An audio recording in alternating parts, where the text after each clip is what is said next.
시청자 여러분 안녕하십니까. 12월 3일 저녁전에 안보정론 두 번째 아침 뉴스입니다. 북한 관련 뉴스입니다. 심상치가 않습니다. 오늘 아침에 노동신문이 보도한 바에 따르면 김정은이가 백두산을 등정했습니다.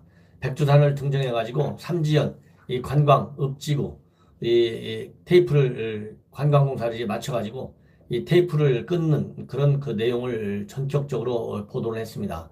이거를 본다면 김정은이가 여러분들 잘 아시다시피 백두산은 백두혈통, 그야말로 북한 체제의 정통성을 상징하는 혁명 성지로서 김정은이가 그동안 중대한 결심을 할 때마다 이 백두산을 등정을 했어요. 그렇기 때문에 이번 등정도 이제 연말에 가까우면서 미국과 한국에 대해서 어떤 압박 조치를 취할 가능성이 그 어느 때도 높아지고 있는 시기 아니겠습니까?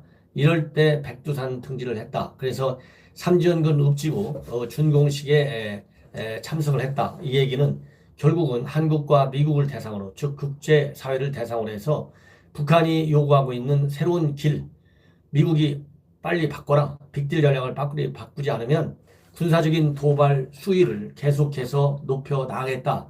이러한 강한 의지가 있는 것으로 볼 수밖에 없고, 그만큼 이제 김정은식 중대 결심이 이제 임박했다, 이렇게 말씀드릴 수 있습니다. 여기에서 김정은이는 인민의 이상향이다. 이 삼지연군 읍지구 준공식이 말이죠. 그래서 이 삼지연군 이 공사 2단계 공사를 완전히 통해서 이 당의 용도에 따라서 일심 단결과 자력자강의 위력을 용용히 나가는 조선의 대친군 어느 누구도 막을 수 없고, 그 길에서는 우리 인민은 승리와 영광만을 떨치리라는 천리를 조국 정사에 또 한 페이지 긍지 높여 새겼다, 이렇게 돼 있거든요. 이 얘기는 결국은 김정은이 식으로 사회 강국 건설을 강력하게 추진해 나가고 있고, 이 사회 강국 건설에 말하자면 상징물로, 이 추동력을 확보할 수 있는 상징물로 이 삼지연군을 활용하고 있어서 백두산 성지, 이 혈통의 정신, 백두혈통, 이것을 그대로 김정은 체제를 강화시키는 데 쓰겠다, 이런 입장을 계속해서 보여주고 있습니다. 그 두 가지입니다. 대외적으로는 한국과 미국에 대한 압박, 대내적으로는 김정은을 중심으로 한 충성심, 그리고 김정은이의 실적. 그래서 사회주의 강국을 계속 성공적으로 추진한다는 이미지를 북한 주민들한테 이렇게 심어주려는 의미가 있다, 이렇게 말씀을 드리고 싶고요. 이날 그리고 최용해까지 나와서 준공사를 또 읽어 내려갔습니다. 이렇게 이 백두산 등정과 관련해서 중요한 그동안의 사례를 보면 2017년도 11월 달에 화성 15 ICBM급이죠. 발사한 뒤에 핵 무력 완성을 선언한 직후에 삼지연을 찾은 바 있어요. 그리고 또 이 고무 장성택을 처형하기 직전 2013년 11월에 또 백두산 등정을 한 바 있고요. 또 2014년 11월 말에 백두산을 다녀온 후 신년사를 통해 가지고 남북 정상회담 수용 의향을 피력하기도 했습니다.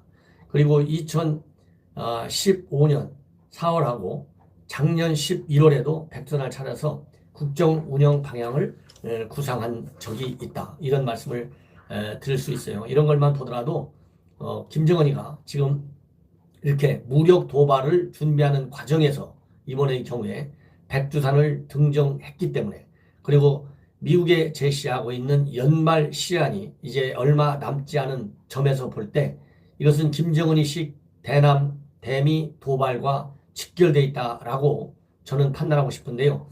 또 이렇게 이 대남 도발과 관련이 있다고 볼 수 있는 추가적인 두 가지 징후를 여러분들께 간략히 말씀드리겠습니다. 그 중에 하나는 최근에 이 북한이 미사일을 발사할 수 있는 시멘트 토대를 계속해서 증설하고 있다는 보도가 나오고 있습니다. 이거는 이 마이니치 신문이 보도한 내용입니다. 이 마이니치 신문이 보도한 내용을 보면 어떻게 되어 있느냐? 지금까지는 이제 텔을 이동해서 발사를 했는데, 이동식 그 텔이 발사하게 되면 지형이 흔들려 갖고 집안이 무너지고, 이렇게 되면은 결국 발사한 미사일의 정확도가 떨어지잖아요. 즉 실패 확률이 높아지는 거예요. 그러다 보니까 이런 거를 막기 위해서 이 아사히신문이 2일날 보도한 겁니다.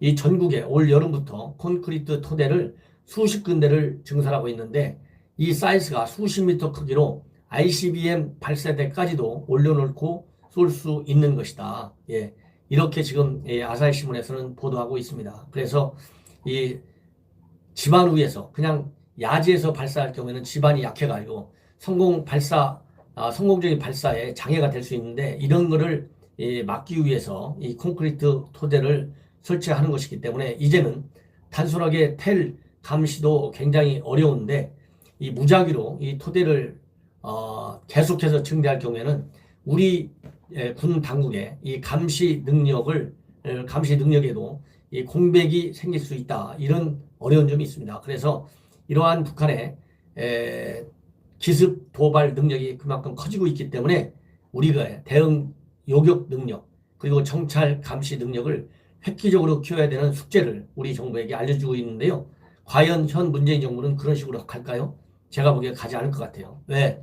지금 김연철이가 최근에 뭐라고 얘기했습니까? 북한이 계속해서 한국에 대해서 도발하는 것은 억지력을 높이기 위해서 도발한다는 거 아니겠어요? 이게 대한민국 장관인지 김정은 장관인지 정말 김정은이가 한국의 통일부, 북한의 통전부 지부장 역할을 하는 것 같아요. 김정은이 얘기하는 게 뭡니까? 미국의 적대시 정책을 말하자면 적대시 정책이 계속되고 미국의 공격에 대해서 대응하기 위해서 즉 북한 억지력을 키우기 위해서 이렇게 도발을 하고 실험 무기를 생산 배치한다 이렇게 돼 있는데 김정은이하고 똑같은 말을 대변하고 있는 사람이 바로 김연철이에요. 아니 북한이 도발하는데 어떻게 그것을 억지력을 향상하기 위해서 도발한다고 그래요. 그런 도발 능력을 키우지 말아라. 우리가 가만히 안 있겠다. 이렇게 얘기해도 시원찮은데. 그리고 정세현 현 평통 상임의장은 북한이 비핵화로 나오려고 한다면 더 양보를 해줘야 된다. 북한이 좋아하는 유인책을 더 써야 한다. 이런 얘기를 또 했다고 합니다. 그렇기 때문에 이런 여건의 대북환, 대북 전략 이런 걸로 본다면 이렇게 콘크리트 토대를 아무리 많이 설치해도 하나도 놀라지도 않을 뿐만 아니라 우리가 그러한 기습 공격 능력 향상에 따른 우리의 대북 억지력을 얼마나 키울지 심각성도 모를 것이다. 이런 말씀을 드리지 않을 수 없네요. 이러는 가운데 또 하나 이 북한의 도발이 임박했다고 하는 증거 중에 하나는 최근에 미국이 연일 매일같이 특수 정찰기를 계속 띄우고 있어요. 바로 엊그제도 U2S 스파이 정찰기를 띄웠다. 제가 보도해드린 바 있고 또 리벳 조인트 RC-135W도 또 띄운 바 있고요. 이렇게 돼 있는데 이러한 정찰기에 이어서 또 조인트 스타스를 또다시 띄웠어요. 어제. 이런 걸 보면 계속해서 매일같이 미국이 가지고 있는 최첨단 정찰 자산들을 한반도에 집중적으로 이 작전 비행을 시키고 있는데 이런 것만 보더라도 하나는 실제로 북한이 도발을 준비하고 있어서 그렇게 강력한 감시 정찰 자산을 띄우고 있고 또 하나는 도발을 하지 말라. 내가 다 감시하고 있기 때문에 필요하면 대응 조치도 강할 수 있다. 군사적인 압박을 미국 정부가 취할 수도 있다. 이러한 군사적인 억제 정책 차원에서 지금 미국이 매일같이 정찰 자산을 띄우고 있다. 그런데 우리 한국 정부만 가만히 손을 놓고 있어요. 그래서 임기 후반기에도 외교안보적 후폭풍이 우리가 예상하는 것보다도 더 심하게 올 수 있다는 우려의 말씀을 전하면서 아침 방송을 마치겠습니다. 시청자 여러분 대단히 감사합니다.